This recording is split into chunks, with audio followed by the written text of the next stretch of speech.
We are live in Studio B with your day-to-day Cougar Sports play-by-play, Dave McCann and Blaine Fowler. It is always our pleasure to welcome JT for three, the man who always shot and rarely missed, Jonathan Tavernari, former BYU basketball star. Hey, how are you today?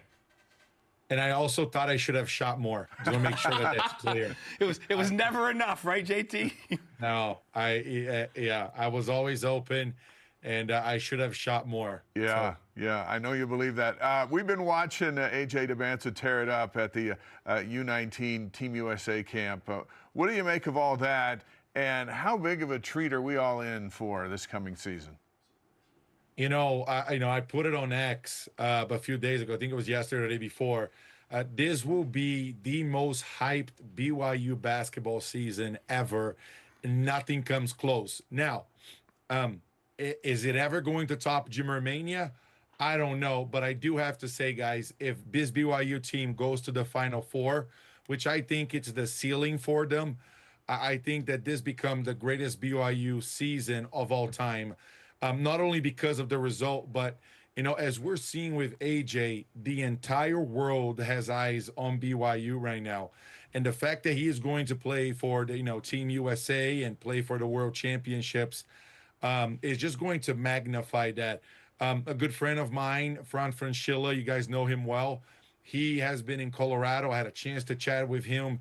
And, he is just, astounding of how much AJ is doing well and how AJ is playing and the level that he's playing. And, AJ posted on his social media a clip, some clips of him dunking. I don't know if you guys caught it. He did the Vince Carter dunk where he did a windmill 360. And, I mean, he is going to – I've said this a few times. He is going to catch a fast break. And at the Marriott Center, there will be nobody there. He is going to go between the legs, under the legs. He is going to do something that, the internet is going to go insanity on this. And we're going to be right in the middle of it. And so, what a time to be a BYU fan. JT, I stopped by a couple weeks ago to get something from Richie, and they were running up and down the floor and playing. And AJ went by. I was telling Dave about this last night. He went by and he jumped up and he went in front of the rim, and it's almost like he just soared by the rim. And as an afterthought, he's like, "Oh, now that I'm past the rim, I need to dunk this." And he backhanded it back in, and I went, "Oh my goodness, I've never seen a BYU guy do something like this." So we know he's good. We know he's going to be a superstar out there. He's just got this great skill level. My question is, from what you've seen from him, how can AJ make the other players on the floor around him better? In particular, does this benefit Richie Saunders or does it hurt Richie Saunders? First of all, and Blaine, you've been around BYU, a little bit longer, not a ton, a little bit longer than I have.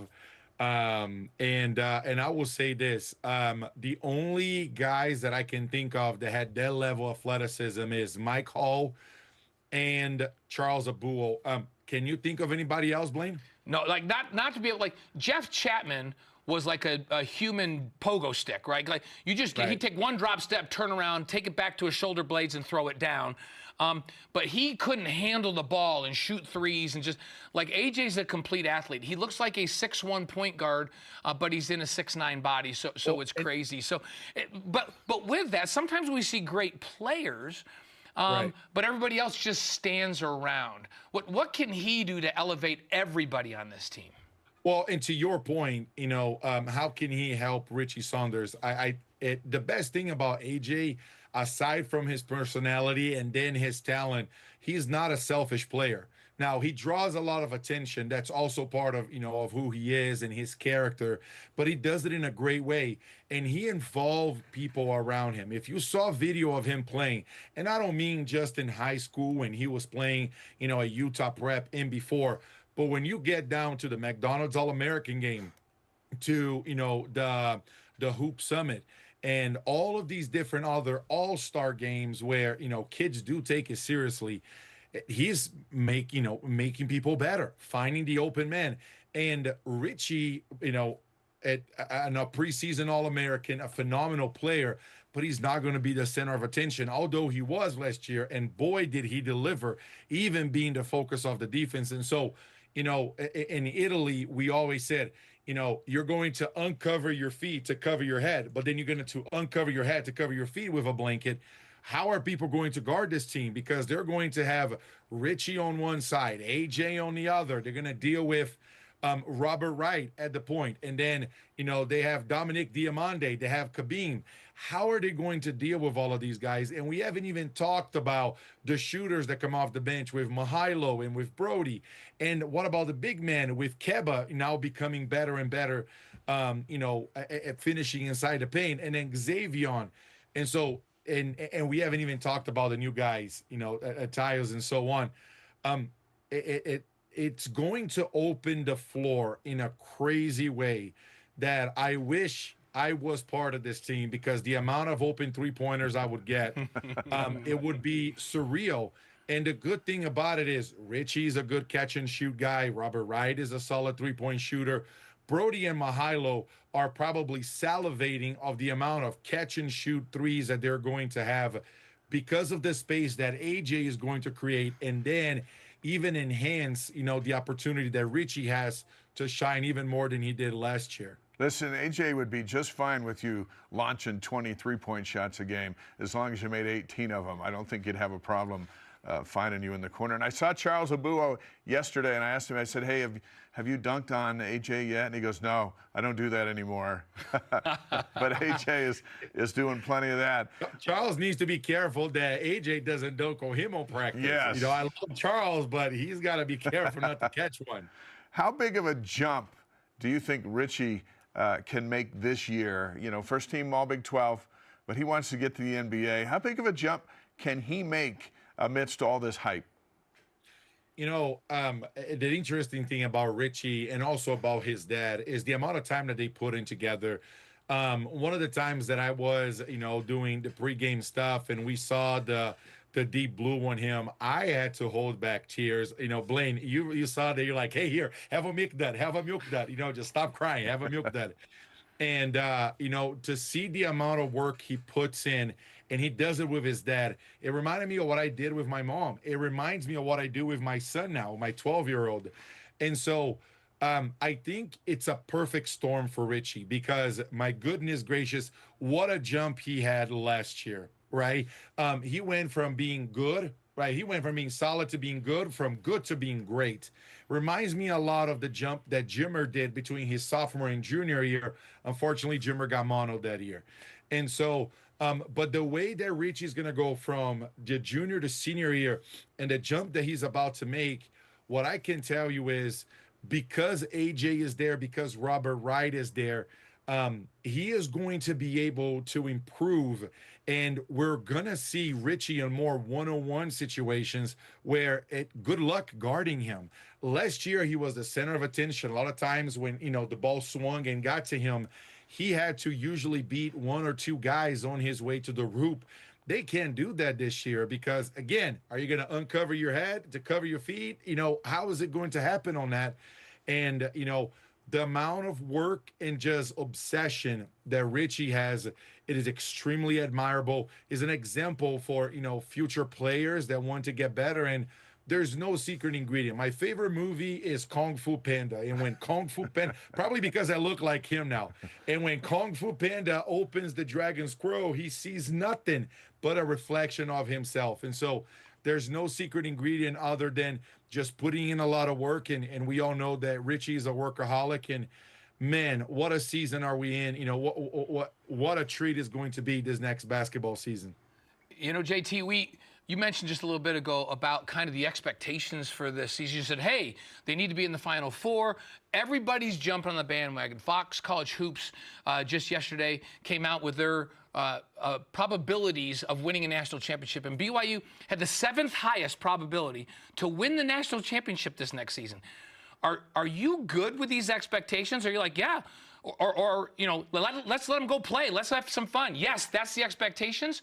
Or do you wish they were tempered down a little bit? And should we be tempering them down a little bit with all these young guys that are talented? Throw more gasoline on it, Blaine, for all I care. You need to be all about that smoke, which Kevin Young is all about that smoke.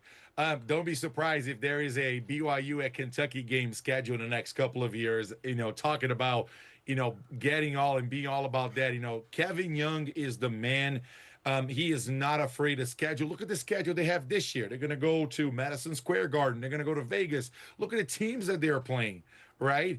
It's BYU is going to be front and center. And I will say this, right?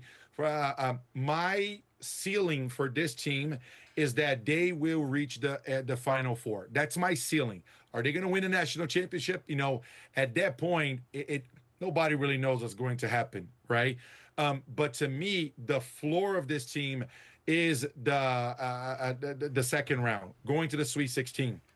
It will be difficult to be able to justify why did a team with the #1 draft pick in the 2026 NBA draft, with one of the top 5 point guards in all of college basketball, with an All-American in Richie Saunders, how did this team did not get to the Sweet 16? And so, if they don't go past the round of 32, to me, the season was not a success, right?